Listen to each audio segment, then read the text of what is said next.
Hi everybody, welcome to Courtney's Food Fix Fuel for Your Fullest Life. Today we are doing our companion video for green apples. If you didn't check out all the super goodness of a green apple, go to the left or the right and it's there and then you'll find out. But we are going to make one of the fastest soups. I love soups and we'll do a lot of soups here together. Oh, my necklace is going down my belly.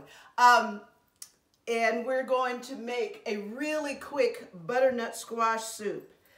And the reason why I want to say really quick, because that's what makes it good. All right, so we've got a roasted apple and butternut squash soup. I'm doing a different format today. I would really love your comments to see what you think about it so that I can cover more longer format videos. So here we are. Now I separated the recipe between two sections, between oven and stove, so that it makes it faster. So if you preheat the oven to 400, then that's where we're going to go ahead and cook our squash and our apples. So I have a little demo. This is part of one of the butternut squashes that I cut up for you. And then this is a carrot, of course. We got our green apple, and then we've got our herbs. So we'll go over there, we got some parsley, got some rosemary, got some thyme, we have some garlic, and a monster leek. I love leeks. Now I added leeks to this particular recipe. I've seen this recipe a few different times, and I've been making it for years. By adding the leeks to it, it does make it more white, but I feel like it makes it more nutritious. If you want like a really high-end looking orange soup, omit the leek and then puree it nice and smooth. And if you're trying to really take it up a level, strain it. So you'll see when you see mine, mine looks a little chunky. So I'm gonna move this to the side. So you're gonna preheat your oven to 400. Like I said, your squash, your apples, you're gonna chop those. And then the key to this section is you really want these cut up and separated. So I went ahead and did that for you guys because this is like the most important part of this recipe. Roast apple and squash separately till tender. And I really wanted to show you because I think your natural reaction is to put them together or to pile them up high. Don't do that. One single layer. And then you see this? Look at my apples. My apples are trying to look like they got in a fight. Don't do that. The people don't want to see that. So then, and then the green apples, they're already, and see they're nice and tender, which is what you want. So that's going to make the whole difference in the entire recipe. Then, separately on the stove, you're going to saute, and all this is chopped because you're going to puree it anyways.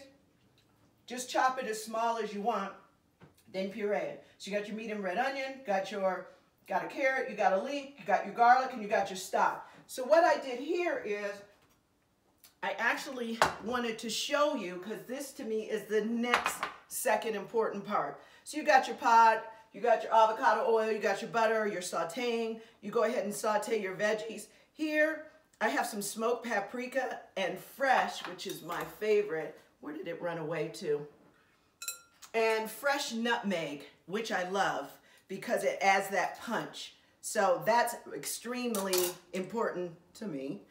And so you've got your sauteed veggies, you've got this all in a pot, but then you have your stock. I think it's always good to separate your stock, get all your aromatics, and then add it back in. Now in this case, what I have, which is step number 2, which is super important, remove herb stems.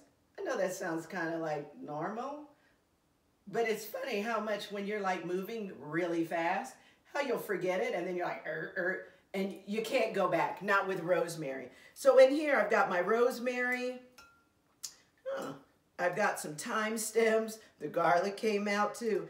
I had some little extra ginger, I just threw it in there. I love super like, spicy stock. So then you put all this, you make sure this comes out, and then put those together, put your apples and your butternut squash together, zoom, zoom, zoom, zoom. You can use an immersion blender, voila, or you can use a regular, what do you call those things, food processor, and then Look at the magic.